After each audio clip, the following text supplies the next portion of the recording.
I'll never forget that evening. The laughter came from the living room, loud, careless, and cruel. My husband Ryan and his friends were playing poker, their voices echoing through the house.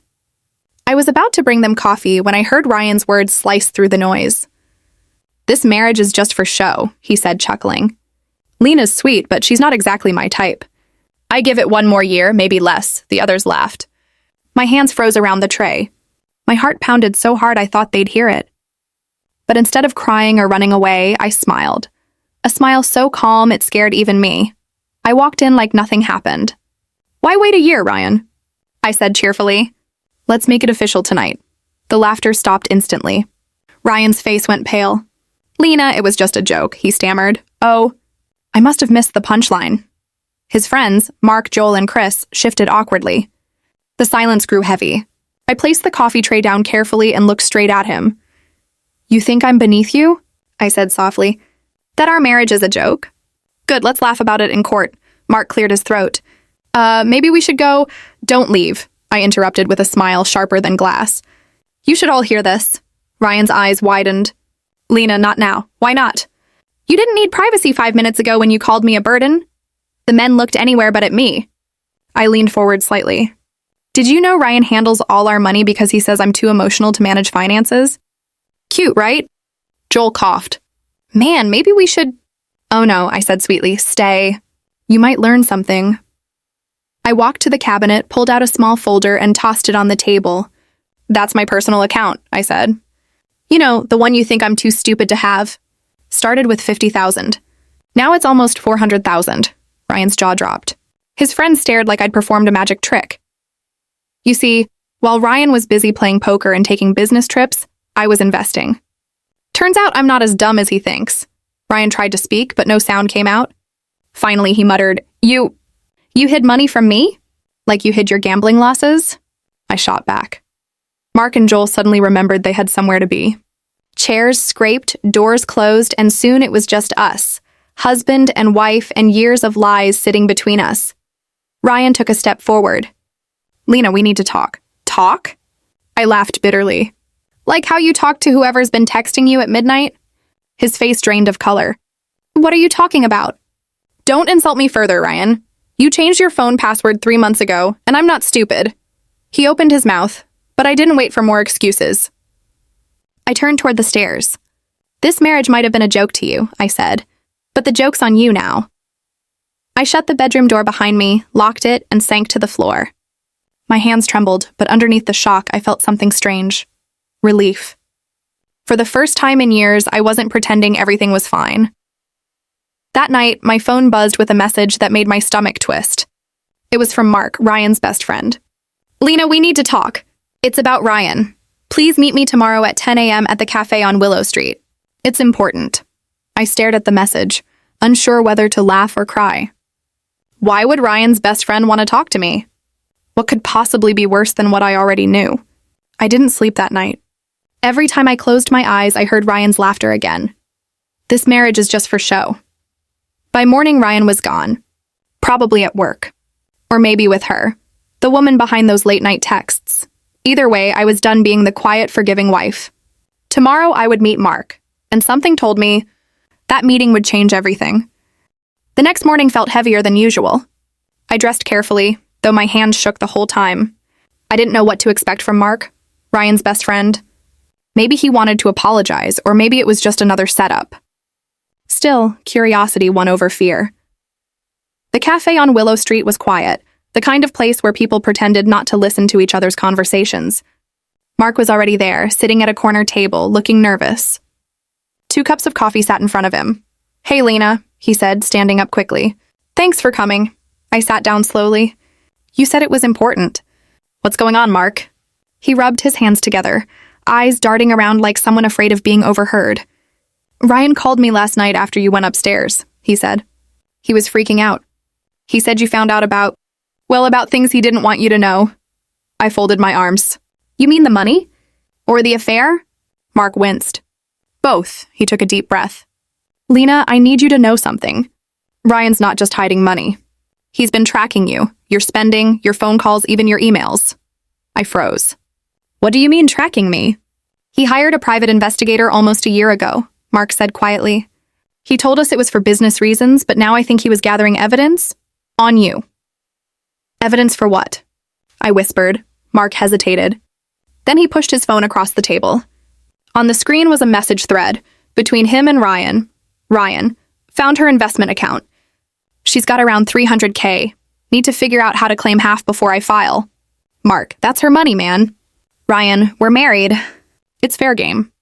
But I'll have to make her look unstable first. My stomach turned. Make me look unstable? Mark nodded, his expression full of guilt. He told me his plan months ago. He's been saying you've been forgetful, emotional, not thinking clearly. He's been documenting every little thing, like the time you forgot your car keys or paid the same bill twice. I covered my mouth, feeling sick. I remembered how Ryan would smile kindly and say, "You okay, sweetheart? You seem a bit off lately." I thought he cared. Turns out he was collecting evidence. Mark's voice lowered. He even told his lawyer you're mentally unfit to manage money.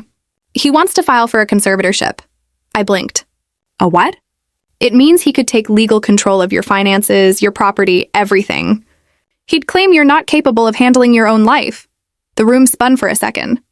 I gripped the edge of the table.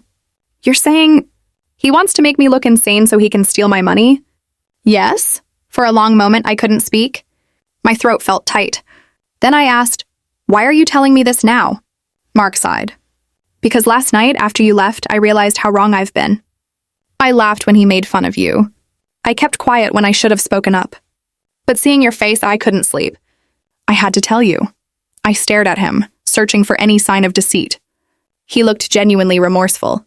"So what do I do now?" I asked. "You need to protect yourself. Change your bank. Talk to a lawyer. And," he hesitated, then added, "if you want, I can keep listening to him. Pretend to be on his side. That way I'll know what he's planning next." I hesitated.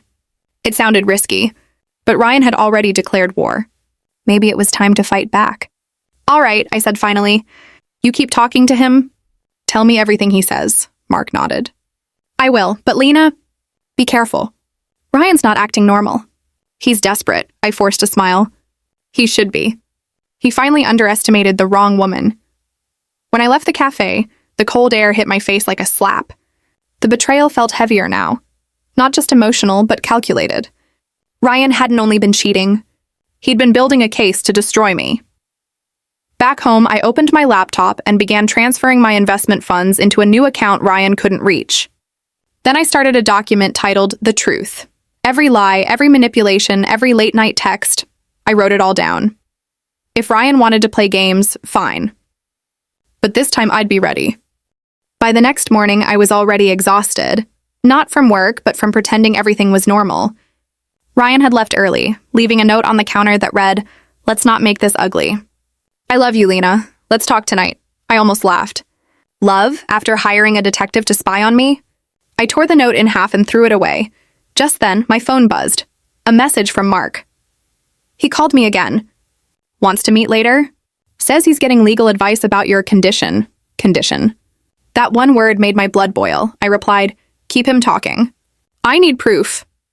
I spent the rest of the morning gathering documents, bank statements, emails, even old receipts. Everything I could use to prove Ryan's manipulation. By noon, I had a neat folder labeled Evidence. Around 2 p.m., Mark called. His voice was tense. "Lena, you're not going to believe this. Ryan met a lawyer today. Someone who specializes in mental health guardianships." I frowned. "Guardianships? Like conservatorship?" "Exactly. He's saying you've been showing signs of mental decline, that you've been confused, forgetful, and unstable. He's trying to paint a full picture before filing anything." I pressed my temples. "How long has he been planning this?" Mark hesitated. "Over a year, maybe longer." I went silent. A year. All those moments, the little questions, the fake concern, the way he corrected my memory. It was all part of a plan. "Mark," I whispered, "you said you could record your calls with him, right?" "Yes, as long as one person knows it's being recorded. It's legal. Then record everything. I want to hear every lie from his own mouth." That evening, I didn't wait for Ryan to come home. I packed a small bag, grabbed my documents, and drove to my sister Emma's house 2 towns over. When she opened the door, her eyes widened. "Lena, what's wrong?" I tried to smile, but tears came instead. Everything. He's trying to take everything from me. Emma listened quietly as I told her everything. The affair, the tracking, the lies. When I finished, she poured 2 cups of tea and said calmly, "Then it's time you fight back. I know a lawyer who helped a friend in a similar case." By the next morning, I was sitting in the office of attorney Grace Nolan, a sharp, no-nonsense woman with kind eyes. After listening to my story, she said, "Lena, what your husband is doing is not just cruel, it's illegal. He's trying to use mental health laws to commit financial abuse." She leaned forward. "The good news? We can turn this around." "How?" I asked. "First, we'll move all your funds into a separate legal trust under your name. Second, I'll file a notice to prevent any conservatorship without your consent. And third," she smiled faintly, "we'll gather evidence that he has been manipulating, lying, and possibly committing fraud." I nodded slowly. "I already started a document. Everything I remember and every conversation." "Good," she said. "Keep it going. Details matter in court." My phone buzzed again. Another message from Mark. "He's getting impatient. Told his lawyer he might trigger the process soon. Said he has proof you're not thinking clearly." I typed back, "Proof of what?" Mark replied, "He's been recording you. Phone calls, voice messages, everything." My stomach dropped. "Grace," I said, my voice trembling. "He's been recording me without my consent." She frowned. "If you were in the same state and he consented himself, it's technically legal. But if he's using those recordings to build a false case, that's fraud. Keep every message from Mark. We'll use them." For a moment, I stared at the floor, feeling my world tilt. "He's trying to make me look crazy," I whispered. Grace nodded. "Then we'll show the court who's really losing control." That night, I stayed at Emma's house. I couldn't sleep. Every sound outside made me jump. I imagined Ryan going through my things, reading my emails, planning his next move. Around midnight, my phone buzzed again. It was Mark, calling this time. "Lena, I just left his place." "You need to hear this," he said quickly. "He's not just going after your money anymore. He told his lawyer you've been talking to yourself, that you're unstable and might hurt yourself. He's planning to use that to get you hospitalized temporarily." I sat up straight, heart pounding. "He's trying to have me locked up?" "Yes. He said once the papers are filed, you'll be taken for evaluation. He's calling it an emergency measure." The phone trembled in my hand. "Mark," I whispered, "I'm not going down quietly. If he wants a war, he's got one." I hung up and opened my notebook. Tonight, I wasn't writing my feelings. I was writing my battle plan. 2 days later, I sat in Grace Nolan's office again. Her desk was covered in files, bank statements, printed messages, and copies of Mark's recordings. She looked up at me. "It's official. Ryan has filed for an emergency conservatorship." I felt the air leave my lungs. "So it's happening," Grace nodded. "Yes. He's claiming you're mentally unstable and need protection from yourself. He even listed witnesses, your husband's friends, and..." She hesitated. "Mark," my eyes widened. "Mark?" "He doesn't know Ryan used his name. The papers say Mark confirmed you've been emotional and forgetful." Ryan twisted his words. I slammed my hand on the desk. "He's using everyone around me." Grace leaned forward calmly. "That's what manipulators do. But now, we use his arrogance against him." She pulled a folder closer. "Here's our plan. You show up at the hearing calm, collected, and fully prepared. We'll file a counterclaim with evidence that Ryan fabricated everything." I took a deep breath. "And what about his recordings?" She smiled. "They'll destroy him. Mark's phone calls with Ryan show him admitting he's making you look unstable. That's manipulation and fraud." For the first time in weeks, I felt hope flicker inside me. That evening, I called Mark. "You've been dragged into this mess," I said softly. "I'm sorry." "Don't be," he replied. "I should have spoken up long ago. I'll testify for you. I have the recordings ready." "Good," I said. "Because once this hearing starts, I'm not holding back." Friday morning arrived cold and gray. I stood outside the courthouse with Grace, holding a folder so tightly my knuckles turned white. Inside were my notes, evidence, and a letter Ryan once wrote, calling me unstable for forgetting to buy milk. Grace placed a reassuring hand on my arm. "Remember, he expects you to fall apart. Don't give him that satisfaction." When we entered the courtroom, Ryan was already there, in a tailored suit, looking confident. His lawyer whispered something. And Ryan smiled, the same charming smile he'd used to lie to me for years. Then his eyes met mine. For the first time, I saw something behind the confidence. Fear. The judge entered, and the room fell silent. "This is a hearing for the emergency conservatorship of Lena Parker, requested by her husband, Ryan Parker," she said. Ryan's lawyer stood. "Your Honor, my client has extensive evidence showing that Mrs. Parker is suffering from confusion, paranoia, and emotional instability. We have recordings and witnesses to support this." Grace rose smoothly. "Your Honor, the so-called evidence Mr. Parker collected was deliberately manufactured. We have proof that he has been manipulating and recording his wife for over a year to steal her assets." A murmur rippled through the courtroom. Ryan's confident smile began to fade. The judge frowned. "Proof?" Grace opened her briefcase and handed over several flash drives. Phone recordings, messages, and financial documents. "You'll hear Mr. Parker himself admit that he plans to make his wife appear mentally unfit."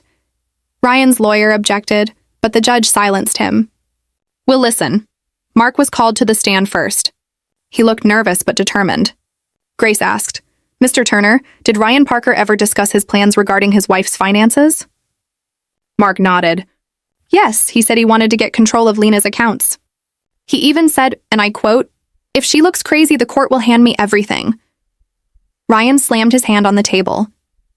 "That's a lie." The judge glared. "Mr. Parker, you will remain silent," Grace continued. "Mr. Turner, did you record any of these conversations?" "Yes," Mark said. "I have several recordings." The courtroom filled with the sound of Ryan's voice. "I've been collecting proof for months. Once she forgets a few things, I'll use it to prove she's losing her mind." The silence that followed was deafening. The judge turned to Ryan. "Do you have an explanation for this?" Ryan's face was red. "It was a joke." "A joke?" Grace cut in. "Like when you called your marriage a joke, Mr. Parker?" He froze. His lawyer whispered urgently, but it was too late. The judge's expression hardened. "Mrs. Parker," the judge said, "do you wish to file a countermotion?" "Yes, Your Honor," Grace replied. "For fraud, manipulation, and emotional abuse." Ryan's shoulders slumped. The mask was falling apart.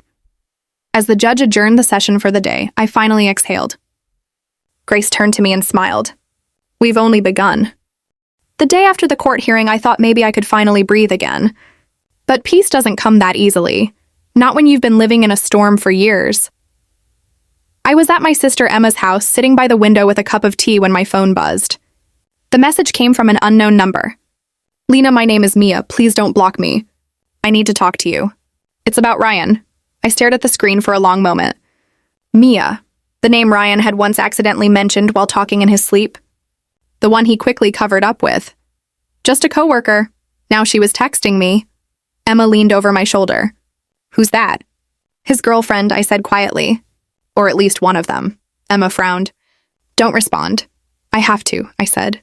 "If she knows something, it could help." I typed back, "What do you want?" Her reply came almost instantly. "I didn't know what he was doing to you. I swear, can we meet? There's something you should see." Against my sister's protests, I agreed to meet her in the afternoon at a small cafe near the river. I told Grace first, and she insisted I record the meeting, just in case. Mia was already there when I arrived. She looked younger than I expected, mid-20s maybe, wearing a simple blue dress and sunglasses that didn't quite hide her red eyes. "Lena?" she asked, standing up nervously. "Yes," I said, sitting across from her. "You said you had something to show me?" She nodded quickly and pulled out an envelope from her purse. "Before I give you this, please believe me. I didn't know he was married. He told me you were divorced. He said you were sick." I raised an eyebrow. "Sick?" "Yes. He said you had memory problems, that you were in treatment and couldn't handle stress. He showed me files, medical reports, notes from a doctor named Dr. Lang." My heart pounded. "Those were fake," I said slowly. She nodded, looking ashamed. "I see that now. He even told me he was paying thousands every month for your care." I believed him because he always sounded so sincere. I took the envelope and opened it. Inside were printed emails and screenshots of Ryan's messages to her. One of them made my hands tremble. "Once the papers go through, I'll be free. Lena will be in treatment and we can finally start fresh. California's waiting." I looked up. "He was planning to move away with you?" Mia nodded, tears sliding down her cheeks. He said he wanted to start a new life. But when I saw his arrest on the news, I realized everything was a lie. I found this folder in his apartment. She handed me another document labeled Project L. Inside was a detailed timeline, fake doctor visits, false reports, and notes like, create proof of confusion, record calls, and convince Mark she's unstable. I felt cold all over. He actually named it after me.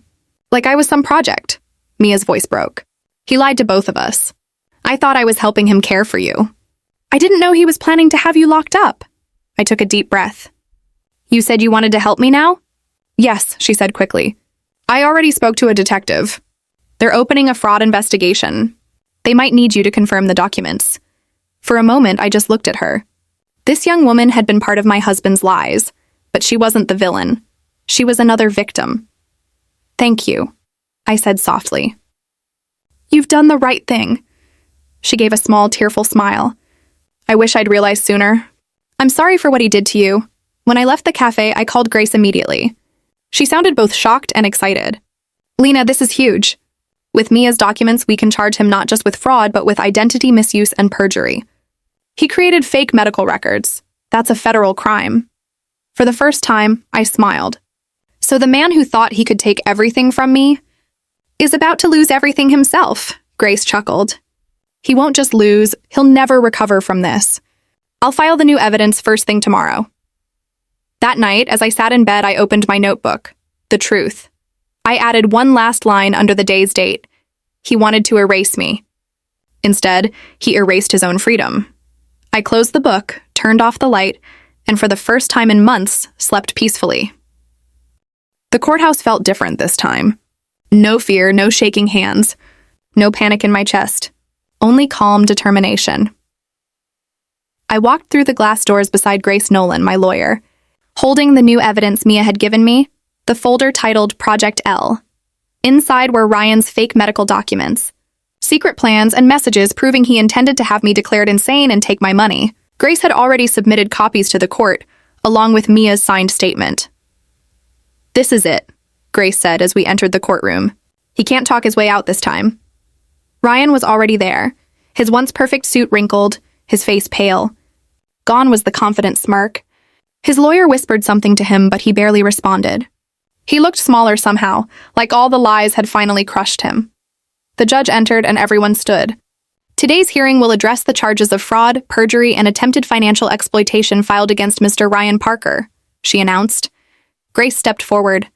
Your Honor, before we begin, I'd like to submit additional evidence, documents and emails confirming Mr. Parker's intent to falsify medical records and frame his wife as mentally unstable. The judge nodded. Accepted, Ryan's lawyer tried to object. Your Honor, this so-called evidence could have been fabricated. Grace cut him off. Your Honor, the files were retrieved directly from Mr. Parker's personal email account and verified by the Cyber Investigation Unit.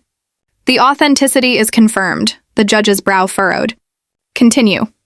Grace opened a folder and read aloud one of Ryan's emails to Mia. Once Lena's under treatment, I'll access her accounts. We'll move the money quietly. No one will question it. She'll be labeled unstable. The courtroom went silent. Ryan's hands trembled on the table. Grace continued, Your Honor, this email alone shows clear intent to commit fraud and abuse through the misuse of mental health laws. But there's more. She held up another paper, some timeline from Project L. Create false symptoms, record confusion. Convince friends and lawyer she's losing control. File emergency petition once she reacts emotionally. Grace looked up. He didn't just plan this, he practiced it. Every act, every word was part of his scheme. The judge turned to Ryan. Mr. Parker, do you deny these documents are yours? Ryan swallowed hard. They're taken out of context, he muttered. Context? Grace asked sharply. You created fake doctor reports. You told your girlfriend your wife was mentally ill. You tried to take her savings and her name. What context justifies that? Ryan said nothing. Then Mia was called to the stand. She looked nervous but steady. I met Ryan a year ago, she began. He told me he was divorced. He said his ex-wife was unstable and violent. He even showed me fake medical papers. When I found out the truth, I went to Mrs. Parker. Grace nodded. Did Mr. Parker ever discuss his plans regarding Mrs. Parker's finances? Yes, Mia said. He said once the court gave him control, he'd transfer everything and move to California with me. I thought it was legal, but now I know it was manipulation. Ryan buried his face in his hands. The judge took a deep breath. I've heard enough. She turned toward Ryan. Mr. Parker, your actions show deliberate deception and emotional cruelty. You used the law as a weapon against your own wife. I am dismissing your conservatorship request permanently and referring this case for criminal prosecution. Ryan's lawyer tried to speak, but the judge continued, Mr. Parker, you are hereby charged with attempted fraud, falsification of records, and witness tampering. Officers, please take him into custody. The bailiffs approached. Ryan stood up suddenly, his voice cracking. Lena, please, I made mistakes. I just wanted to start over. I looked at him calmly. You already did, Ryan, just not in the way you planned. The officers led him away. The door shut behind him with a dull thud. Grace turned to me with a small smile. It's over. I nodded, though tears blurred my vision. Yes. Finally. 6 months later, life looked completely different. Ryan had been sentenced to 5 years for fraud and forgery. His lawyer lost his license. Mia moved to another city and started working for a nonprofit that helped women escape financial abuse. As for me, I went back to teaching. I'd been offered a new position leading a program that taught young people about emotional boundaries and financial safety. The irony wasn't lost on me. Sometimes students asked why I seemed so passionate about trust and self-worth. I'd smile and say, because once upon a time I forgot what those things meant, until I learned to protect myself. One evening, as I sat on my porch watching the sunset, my phone buzzed. A message from Mark. You did it. You turned the worst story of your life into strength. I smiled, replying, thanks. Mark. Guess the joke really was on him after all. The sky turned gold. And for the first time in a long, long while, I felt something simple and pure. Peace.